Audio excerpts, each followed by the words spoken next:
In today's video, we're going to discuss the story, The Model Millionaire, written by Oscar Wilde. Do watch this video until the end because not only are we going to discuss the story in depth, but I'm also going to teach you good vocabularies that you can write in the examination, and also we are going to discuss the themes. Unless one is wealthy, there is no use in being a charming fellow. Romance is the privilege of the rich, not the profession of the unemployed. The poor should be practical and prosaic. It's better to have a permanent income than to be fascinating. So here, the author says that unless one is bestowed with a lot of wealth or prosperity, there is no use in being a charming person. Romance is best suited for the rich people, for the elite, and it is not meant for people who do not have a job. And the poor people should be pragmatic. Pragmatic means having more of a practical approach in life. So that is why the author says the poor should be practical and prosaic. Prosaic means unromantic. These are the great truths of modern life which Huey Erskine never realized. So he was oblivious to these great truths or facts of modern life. So the protagonist in the story is Huey Erskine, who we come to know is a charming person who has good looks but unfortunately is unemployed and doesn't have much money. Poor Huey. Intellectually, we must admit, he was not of much importance.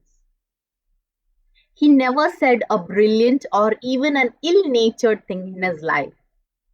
But then, he was wonderfully good-looking, with his crisp brown hair, his clear-cut profile, and his grey eyes. He was as popular with men as he was with women. So though he wasn't intellectually blessed, he was blessed with good looks and was popular among both the genders. His father had bequeathed him his cavalry sword and a history of the Peninsular War in 15 volumes. So his father had given him a sword and 15 volumes of the Peninsular War. But as we knew, since he wasn't intellectually blessed, it was of no use to him. Huey hung the first over his looking glass, put the second on a shelf between Ruff's Guide and Bailey's magazine, and lived on 200 a year that an old aunt allowed him. So since he was unemployed, he did not earn any money and lived on a meager allowance of 200 a year. He tried everything. He had gone on the stock exchange for 6 months. But what was a butterfly to do among bulls and bears? So when the market goes up, it is called bullish, and when the market goes down, it is called bearish. So he was like a butterfly. He did not fit. He was an ill fit in the stock exchange. He had been a tea merchant for a little longer, but he had soon tired of Pekoe and Sochong. So Pekoe is a high quality black tea which is made from the young leaves, and Souchong is a fine black tea variety. So he even tried becoming a tea merchant. Then he had tried selling dry sherry. That did not answer. The sherry was a little too dry. So even that did not work out in his favor. Ultimately, he became nothing, a delightful, ineffectual young man. So the meaning of the word ineffectual is without any effect, with a perfect profile and no profession. So unfortunately, since nothing worked out in his favor, he became a nothing, but a person with a perfect profile. To make matters worse, he was in love. The girl he loved was Laura Merton, the daughter of a retired colonel who had lost his temper and his digestion in India and had never found either of them again. So he was short tempered and had poor digestion. Laura adored him and he was ready to kiss her shoestrings. So they were deeply in love with each other. They were the handsomest couple in London and had not a penny piece between them. So though they had good looks, both did not have money among them. The colonel was very fond of Hughie, but would not hear of any engagement. So though the colonel liked Hughie, but he would not allow them to have an engagement. Come to me, my boy, when you have got 10,000 pounds of your own, and we will see about it. So the father would agree to his daughter's engagement only if Hughie had 10,000 pounds of money. That is why maybe the author says that romance is the privilege of the rich and not of the poor. And Hughie looked very glum on those days and had to go to Laura for consolation. So during those days when he would be reminded that he could marry her only on the condition that he had enough money, he would then go to Laura and she would pacify him. One morning, as he was on his way to Holland Park, where the Mertons lived, he dropped in to see a great friend of his, Alan Trevor. So he dropped in to meet his friend. So this is another character in the story. Trevor was a painter, but he was also an artist, and artists are rather rare. So a painter can paint, but an artist is someone who truly understands art. Personally, he was a strange, rough fellow with a freckled face and a red ragged beard. So here they're giving the description about the artist Alan Trevor. However, when he took up the brush, he was a real master and his pictures were eagerly sought after. So people were keen to buy his pictures. He had been very much attracted by Hughie at first. It must be acknowledged entirely on account of his personal charm, because we knew he was a good looking person with blue eyes. The only people a painter should know, he used to say, are people who are beautiful, people who are an artistic pleasure to look at, and an intellectual repose to talk to. Men who are dandies. So dandies are who are concerned with looking very stylish and fashionable. And women who are darlings rule the world.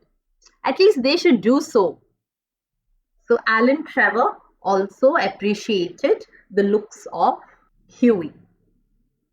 However, after he got to know Hughie better, he liked him quite as much for his bright, buoyant spirits. So buoyant is like having the tendency to float. So not only was it for his appearance that he started liking Hughie, but because also of his very enthusiastic spirit and his generous, reckless nature. Because Hughie was also generous. And reckless means careless. So since Hughie was a person with a golden heart who was very generous, he had given him the permanent entry to his studio. When Hughie came in, he found Trevor putting the finishing touches to a wonderful life-size picture of a beggar man. The beggar himself was standing on a raised platform in the corner of the studio. So here the entire paragraph, they're giving the description of the beggar. He was a wizened old man. So wizened means a person who has wrinkles. With a face like wrinkled parchment. Parchment is a piece of paper. So his face looked like a parchment had been wrinkled. And a most piteous expression. His expression was so piteous that Hughie felt empathetic towards this beggar. Over his shoulder was flung a coarse brown cloak. So coarse means something that is rough. all tears and tatters. So there were holes in this cloak that he was wearing. His thick boots were patched and cobbled, and with one hand he leaned on a rough stick, while with the other he held out his battered hat for arms. He was so the beggar was wearing old ragged clothes. What an amazing model, whispered Huey as he shook hands with his friends. So he was amazed. He was astonished when he saw this model. An amazing model, shouted Trevor at the top of his voice. I should think so. Such beggars as he are not to be met with every day. So he's saying such beggars are rare to find. A living Velasquez. So Velasquez is a famous Spanish painter.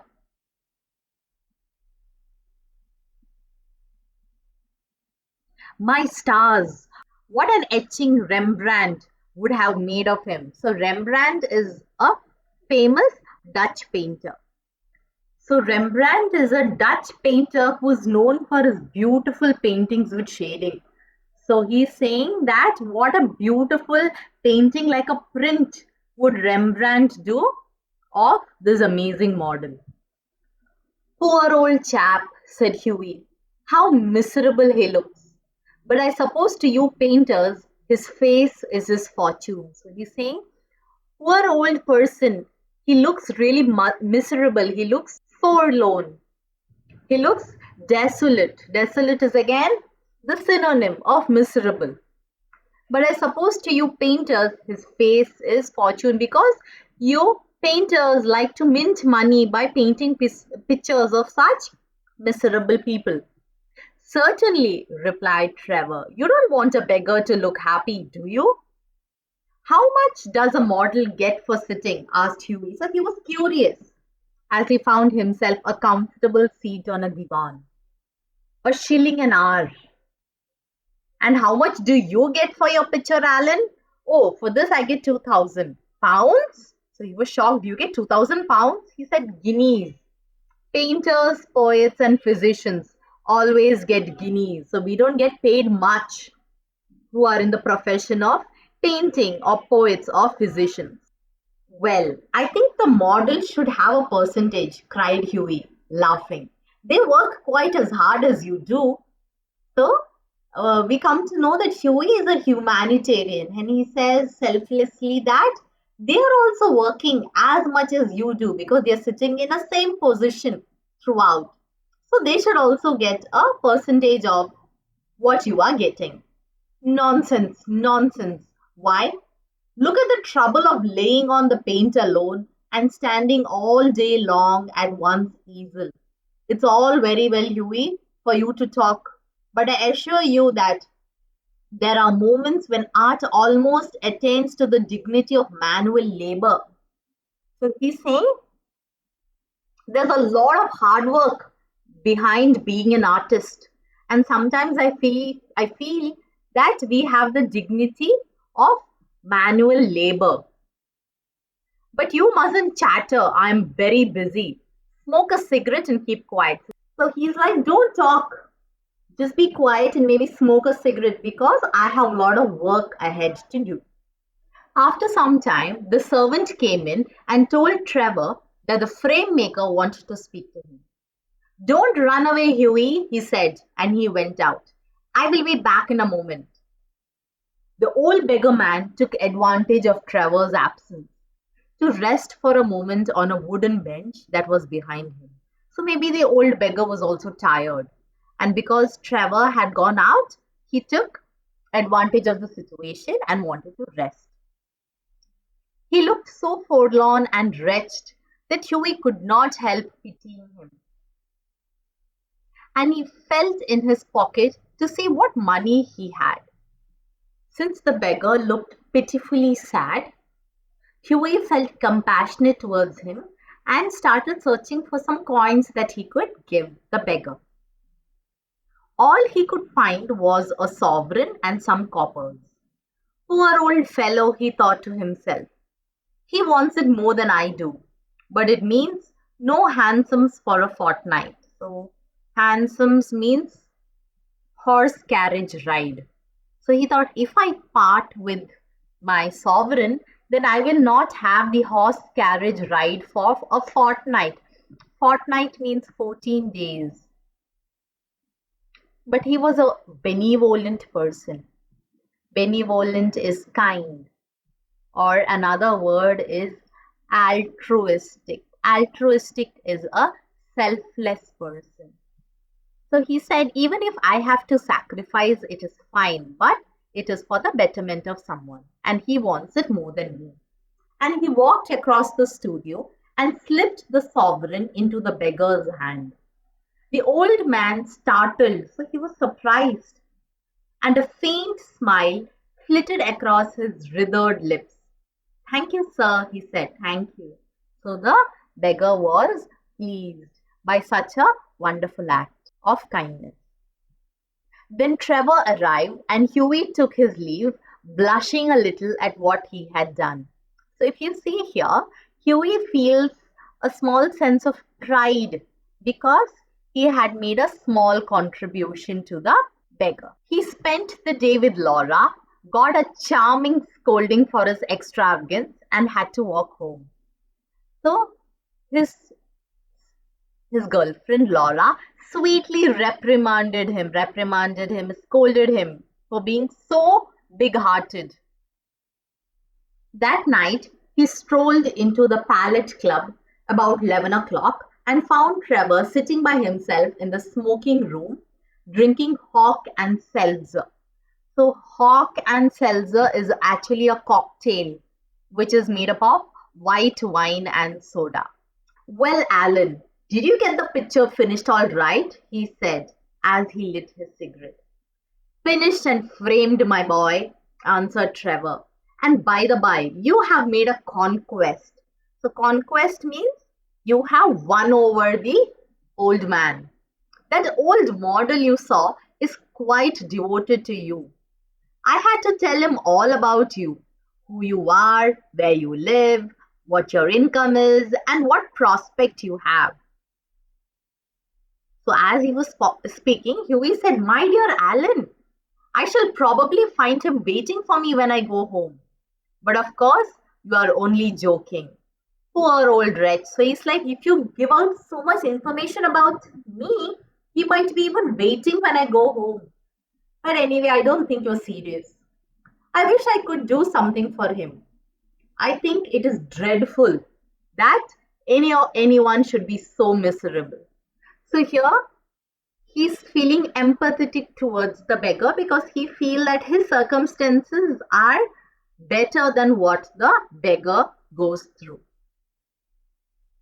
I think it is dreadful that anyone should be so miserable. I have got heaps of old clothes at home. Do you think he would care for any of them? Why? His rags were falling to bits. So he's ready to part with some of his clothes because he sees that the beggar truly needs them. But since Trevor is an artist, he says, he looks splendid in them. I wouldn't paint him in a frock coat for anything.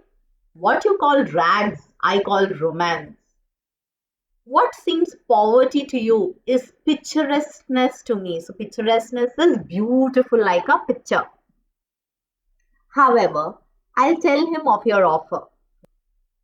What you're calling rags is beauty and romance to me. And I wouldn't paint him any other way. Alan, said Huey seriously, you painters are a heartless lot. An artist's heart is in his head, replied Trevor. So here, Huey is getting furious because he says, you painters, you are hard-hearted or inconsiderate because you're not thinking of the circumstances of the old man. And besides, our business is to realize the world as we see it, not to reform it as we know it. So he's like, we show reality of the world, not change it about how we want. And now tell me how Laura is. The old model was quite interested in her. You don't mean to say you talked to him about her? Said Huey. Certainly I did. He knows all about the relentless Colonel and the lovely Laura and the 10,000 pounds. So, relentless is persistent. So, if you remember, the Colonel was persistent that unless he had 10,000 pounds, he will not allow his daughter to marry him. You told that old beggar all my private affairs, cried Hughie, looking very red and angry. So, he was furious. My dear boy, said Trevor, smiling. The old beggar, as you call him, is one of the richest men in Europe. He could buy all London tomorrow without overdrawing his account. He has a house in every capital, dines off gold plate, and can prevent Russia going to war when he chooses. So he's showing how rich the man is. What on earth do you mean? So here Huey is dumbstruck or astonished because he never could believe that he was a really rich man. What I say, said Trevor, the old man you saw today in the studio was Baron Hosberg. He's a great friend of mine, buys all my pictures and that sort of thing, and gave me a commission a month ago to paint him as a beggar. And I must say, he made a magnificent figure in his rags. Or perhaps I should say in my rags, because that belonged to the painter. They are an old suit I got in Spain. So he was not a beggar, but a really rich man. Baron Hosberg? Cried Hughie. Good heavens! I gave him a sovereign and he sank into an armchair, the picture of Disney. So he was embarrassed that he had given a sovereign to the richest man in Europe. Gave him a sovereign? Shouted Trevor, and he burst into a roar of laughter. My dear boy, you'll never see it again. I think you might have told me, Alan, said Hughie sulkily, and not have let me make such a fool of myself. So he says, you should have revealed the identity to me so that I wouldn't make such a fool of myself and give him a sovereign. Well, to begin with, Hughie, said Trevor, it never entered my mind that you went about distributing arms in that reckless way. Reckless, we know, is careless.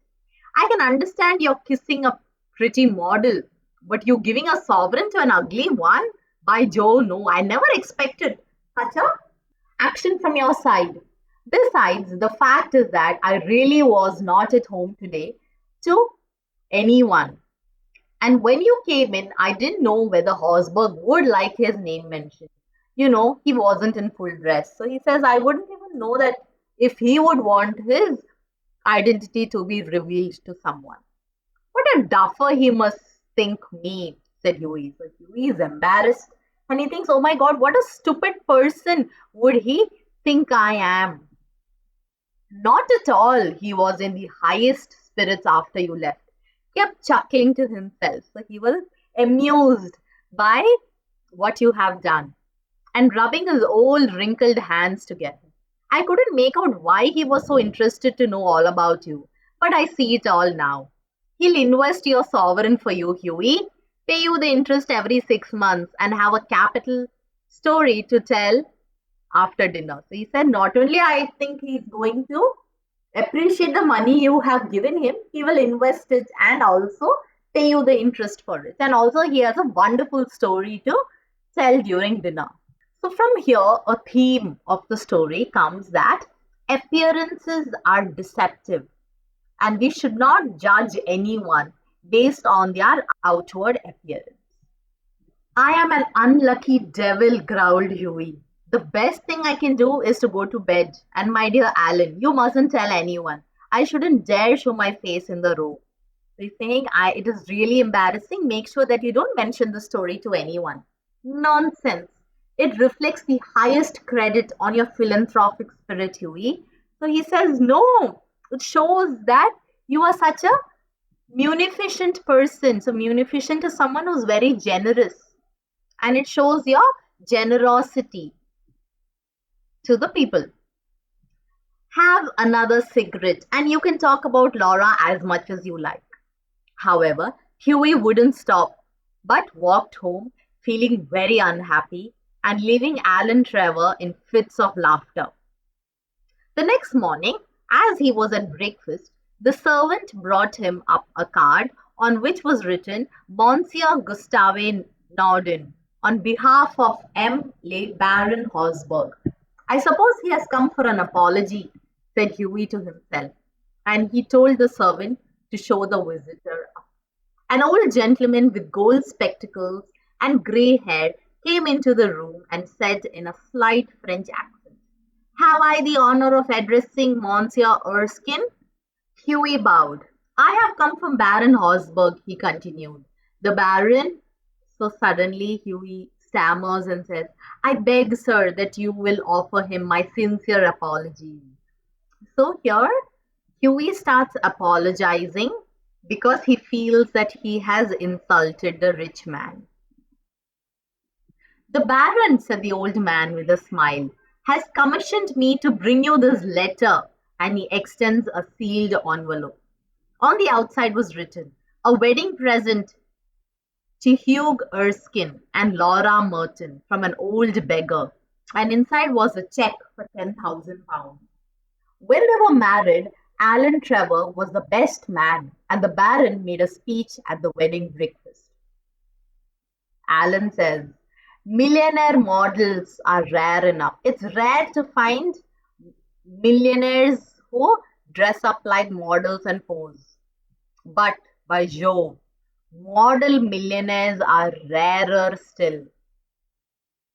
So people who selflessly give a large part of their money and show others what generosity is, such people are rarer. So this story shows us that beauty actually lies in the eyes of the beholder. A person needn't be wealthy to be generous, but a generous mind is required and it is rare. I am so very proud of you that you are taking a lot of efforts to prepare for your examinations. If you haven't solved the multiple choice questions of the story, I would recommend you to do that now. All the very best. God bless you, and don't forget to subscribe because I do not want you to miss any important videos which are going to be helpful. All the very best. Thank you.